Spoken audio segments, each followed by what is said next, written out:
그러니까 제가 생각하는 자료 해석의 접근의 관점은 일단 첫 번째, 계산보다 더 중요한 것은 결국 해석 능력이라고 생각을 합니다. 여기서 말씀드리는 이제 해석 능력이라는 것은 뭐 쉽게 말해서 문장의 구조를 가지고 자료로 주어져 있는 수치들의 구체적인 어떤 항목과 항목을 어떻게 연결시켜야 될 것인가. 그게 자세하게 이렇게 설명이 되어 있다고 한다면 그냥 그거대로 따라가면 되겠지만 사실 그와 같은 비교 구조를 친절하게 선택지에서 다 설명하지 않고 함축적으로 이야기를 던질 수도 있기 때문에요. 요 녀석들을 패턴화를 시켜서 예를 들어서 이와 같은 이와 같은 식으로 두 개의 자료가 주어져 있다고 했을 때 지금 2번 선택지가 지금 여러분들 그 멀리서 보이실지 모르겠는데요.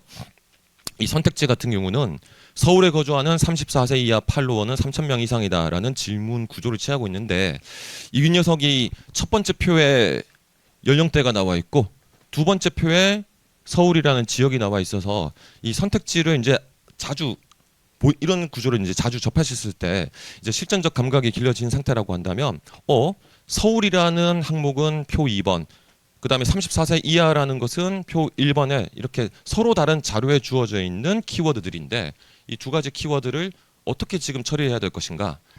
이 녀석은 결과적으로 얘와 얘 사이에 어떤 수치값들을 각각의 항목별로 일단 도출하고 이 녀석들 사이에서 최소 교집합 구조로 정보 처리를 하면 되는 선지구나 라는 그런 기계적인 어떤 정보 처리 작업을 하는 게 중요한 것입니다. 그 다음 단계에서 해야 되는 어떤 그런 수치 처리 작업 자체야 이게 아주 깊은 수준까지 가지는 않습니다. 그러니까 우리가 일반적인 어떤 그런 사칙 연산의 감각으로 충분히 해결할 수 있는 능력만 있으면 처리를 할 수가 있는 것이고 실제로 이제 시험장에서 더 중요한 것은 그와 같은 수치 자체를 이제 포착을 해가지고 계산하는 것 자체에서 시간이 걸리는 것보다는 선지가 물어봤을 때 그 포인트가 무엇인가를 빨리 포착을 해서 요 녀석과 요 녀석의 정보를 이렇게 조합해가지고 처리하면 되겠구나.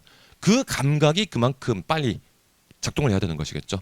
그런 측면에서 초반에 말씀드렸던 것처럼 계산 자체보다도 이제 어떻게 구도를 잡아야 될 것인가, 요 해석의 틀을 잡아 나가는 것이 이 시험 제목처럼 자료 해석의 가장 중요한 포인트 중에 하나라고 생각을 합니다. 자, 그와 같은 것들은 이제 수업을 통해서 특정한 패턴들을 하나씩 요런 이제 뭐 최소 교집합 부분, 뭐 가중 평균 부분 등등등 평소에 여러분들이 안 했던 수리적 작업이라고 하더라도 틀 잡히고 나면 그냥 그 다음부터는 선택지를 보면 이제 관심법처럼 요 녀석은 가중 평균으로 구해야 되는구만. 뭐 이런 어떤 그런 흐름이 보이게 될 것입니다. 자, 두 번째, 사실 이제 자료 해석이라는 영역이 제가 국어 국문학과 출신이거든요. 국어 국문학과 말이 버벅거리게 되는군요. 이 갭이 있기 때문에 어쩔 수가 없는 것 같은데 국어국문학과 출신이 무슨 자료 해석을 담당하냐 싶은데 할 수 있습니다. 뭐 꼭 경제학과나 어떤 수학과 출신만이 자료 해석을 필요로 하는 건 아니고요. 그만큼 계산의 어떤 그런 수준이라는 것이 그 정도로 아주 정밀하고 깊이 있게까지 가지 않는다고 하더라도 충분히 해결할 수 있는 수준에서 나오기 때문에 저도 강의를 할 수가 있게 되는 것이고요. 그리고 이제 이 자료 해석을 쭉 그동안 살펴보면 사실 소수점 뭐 한 둘째 자리까지 그렇게 정확하게 막 계산을 다 해야 되는 것인가 그런 거 아니라는 것을 좀 귀납적으로 이제 확인할 수가 있었습니다. 제일 중요한 부분은 사실 이제 여러분들이 이제 문제를 쭉 풀어보시면 느끼시겠지만 가장 많은 질문 패턴이 분수 비교입니다. 분수 비교, 구성비 비교라든가 비율 비교, 확률 비교와 같은 이런 분수 구조의 상호 비교가 제일 여러분들한테 까다롭기도 하고 그다음에 이제 질문의 내용으로도 가장 큰 비중을 차지하는 영역인데 사실 이 분수 비교와 관련돼서는 지금은 자세하게 사실 설명드리기는 좀 힘들 것 같고요. 이 분수 비교를 계산기 두드려 가지고 A 나누기 B 방식으로 다 처리를 해야 될 것인가 아니라는 겁니다. 요거는 이제 그 각각의 어떤 구도에서 대략적인 비교 기준만 잡아가지고 어떤 한쪽의 분수가 대략적으로 한 40% 정도 설정이 되어서 나올 것 같다.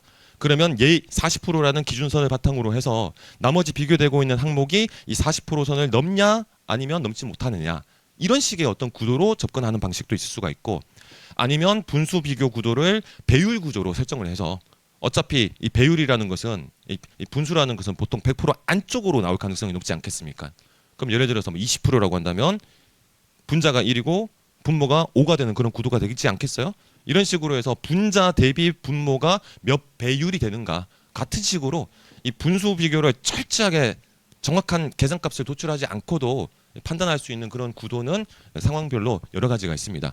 그와 같은 좀 응용된 분수 비교 구조의 틀을 확실하게 잡아주시면 진짜 선택지에서 물어보는 절반 정도가 이 분수 비교 구조라고 말해도 과언이 아닐 정도로 여러분들이 이제 다루게 되는 그 선지의 정보 처리의 능력이 비약적으로 향상될 수 있다고 생각을 하거든요. 그래서 이런 측면에 맞춰가지고 대략적으로 어림산에서 판단할 수 있는 능력 정도만 확실하게 갖추면 충분히 할만하다. 이건 내 전략 과목으로도 삼을 수 있다라고까지 말씀드릴 수가 있을 정도입니다. 자, 세 번째 항목은 이것과 사실상 같이 연계되는 측면이라고 볼 수가 있습니다. 자료 해석은 계산의 정확성이 당연히 중요하지만 그 수준이 아주 엄밀한 수준까지의 계산 결과값을 요구하는 것이 아니라 상대적인 크기가 비교가 되는 수준에서 판단이 이루어질 수만 있으면 충분히 정오답 처리는 다 가능하다는 겁니다. 자, 그와 같은 것들을 확실하게 이제 체크해서 하나씩 하나씩 문제를 풀어보면서 세부 유형들을 정리해 나가신다면 자료 해석 만만한 과목으로 여러분들 만들어 나가실 수가 있을 거라고 생각합니다.